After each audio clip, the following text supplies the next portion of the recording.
Okay, so Felix asks, when we see a breakdown in a current financial system and fiat currencies of the world are losing value, do you see Ethereum and the benefits of blockchain tech replacing current systems? First of all, I will say that my probability estimation that world financial systems will collapse and fiat currencies will hyperinflate is much lower than it was 4 years ago, back when I thought that Austrian economics was like the world. But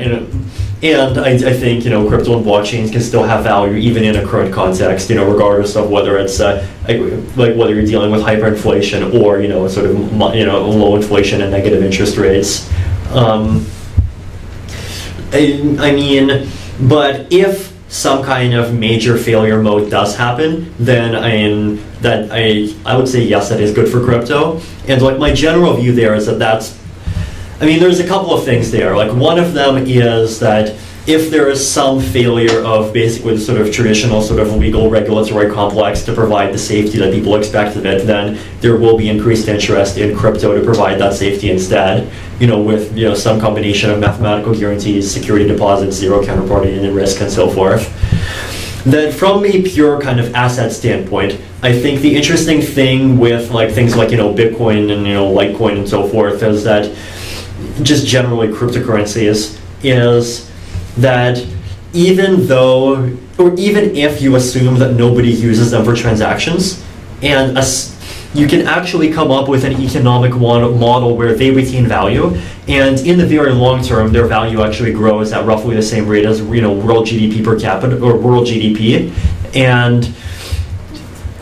people just use them as a portion of their investment portfolio, even though it's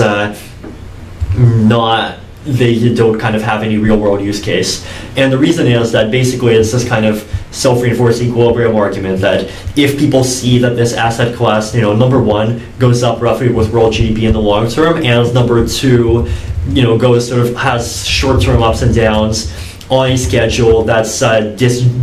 disconnected from the schedule on which stocks go up and down, then it'll just become a natural financial strategy to kind of diversify some portion of your funds into that in order to basically reduce risk and kind of protect yourself from market shocks to some degree. And so if people follow that strategy, then over time people will keep putting more and more of their money into it as world GDP increases, and so the prophecy will become kind of self-fulfilling in the long term. So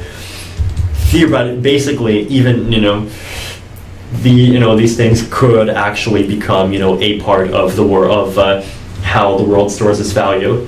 Now there's a question of whether or not that's good or bad for society. I think that, first of all, a lot of the bad for society could be mitigated if the basic proof of work got eliminated and replaced with proof of stake, because proof of work is hugely wasteful and environmentally unfriendly in ways the proof of stake isn't. But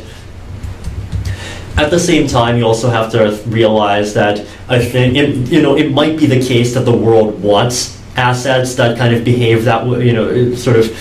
that behave that way and just have value because that sort of grows with world GDP in the long term, and that's uncorrelated with the stock market, and that the market will find assets to serve that function. And if pure assets to sort kind of like crypto assets that don't exist, then the market will just find other assets to take on that role instead. And that could be the housing market, for example, because land is a fixed supply commodity. And you could make the case that having that kind of long-term speculative attention moved from things like lands that have secondary uses onto things like basically just crypto, Bitcoin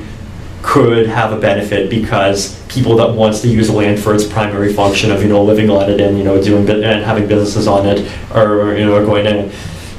be able to use it more cheaply and have potentially have less volatility risk because speculative interest will be somewhere else.